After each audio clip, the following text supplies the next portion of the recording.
Breaking news mga kaibigan. Lumabas sa iba't ibang mga news agency websites ang balita tungkol sa pagpapabukas umano ni President Donald Trump ng makasaysayang bilangguan na Alcatraz, kung saan ay balak niya umanong i-detain dito ang mga high value at mga most wanted na kriminal sa kanilang bansa. Bakit nga ba ito gustong ibalik ni Trump? At ano nga ba ang kasaysayan ng Alcatraz? Yan ang pag-uusapan natin sa video natin ngayong araw na ito. Ngunit bago tayo magsimula ay mag-subscribe at pakiclick na din ng notification bell button para palagi kang updated sa ating mga ilalabas na videos. Simulan na natin.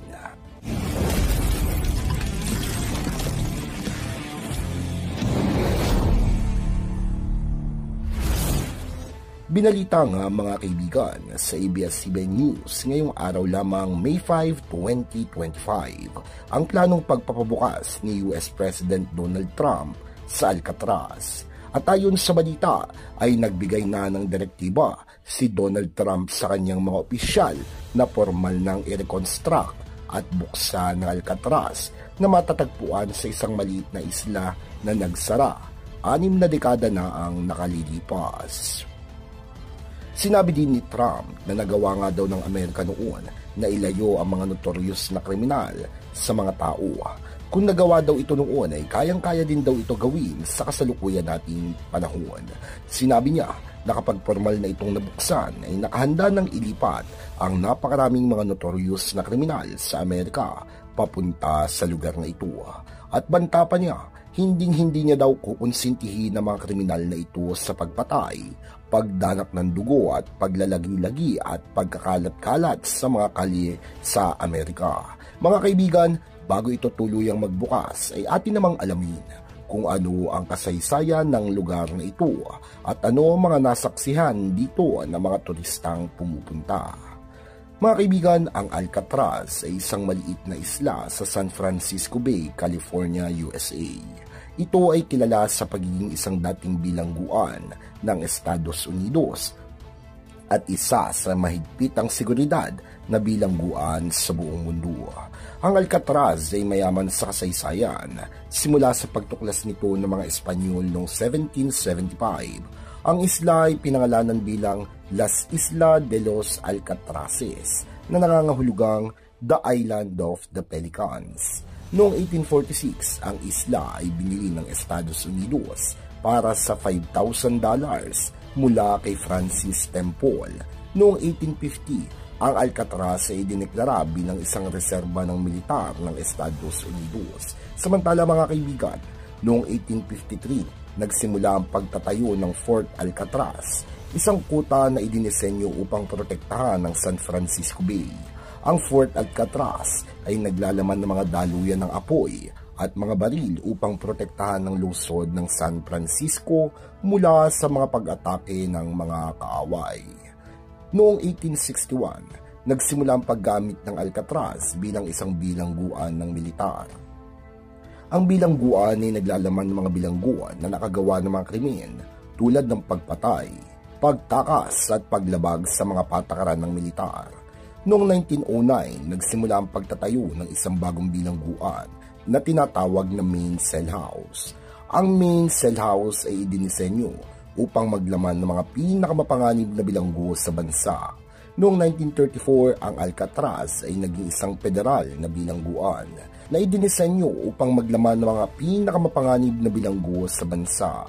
Ang mga kilalang bilanggo tulad ni Al Capone, Robert Strode, at George Machine Gun Kelly ay nakulong sa Alcatraz. Ang Alcatraz ay kilala sa mga mahihirap na kondisyon nito. Ang mga bilanggo ay nakakulong sa mga selda na may sukat na 2.7 meters ang haba at 1.5 meters ang lapad at 2.1 meters ang taas. Ang mga bilanggo ay may limitadong akses sa mga pasilidad at mga aktibidad at ang mga gwardya ay mahigpit sa pagpapatupad ng mga patakaran. Ang Alcatraz ay may ilang mga patakaran na idinisenyo upang pigilan ng mga pagtakas. Ang mga bilanggo ay hindi pinapayagang makipag-usap sa isa't isa at ang mga gwardya ay may mahigpit na kontrol sa mga bilanggo.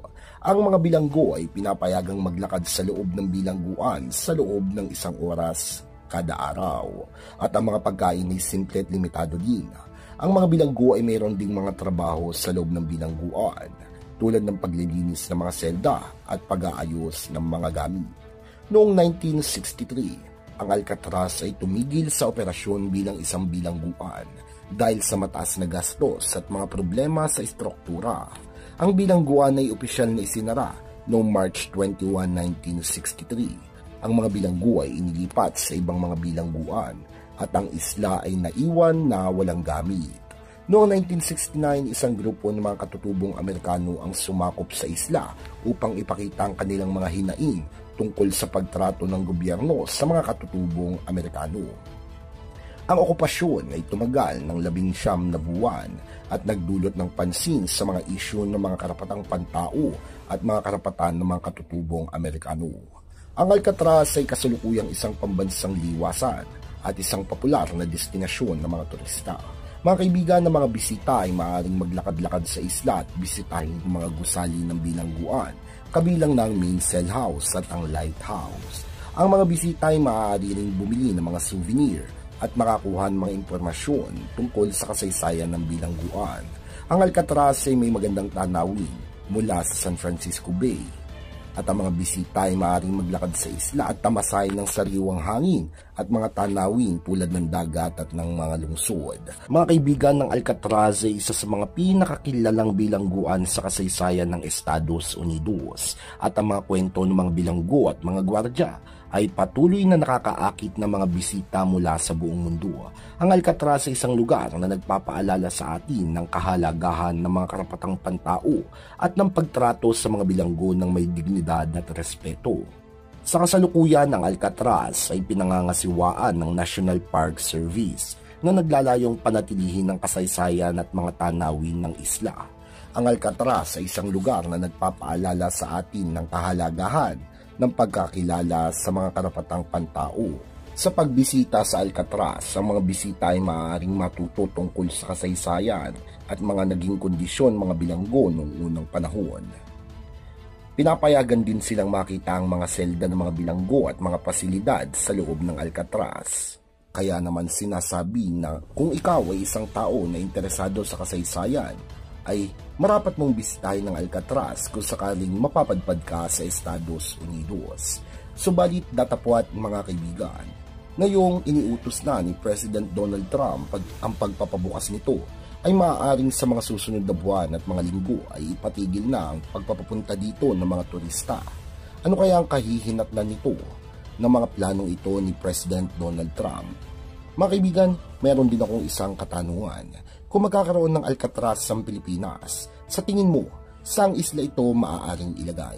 Ibigay ang inyong opinion sa ating comment section down below. Naway marami kayong natutunan at maraming impormasyon ang inyong nakuha. Maraming salamat sa inyong pagtutok at pakikinig. Hanggang sa muli at kita-kits tayo sa ating mga susunod pang mga videos.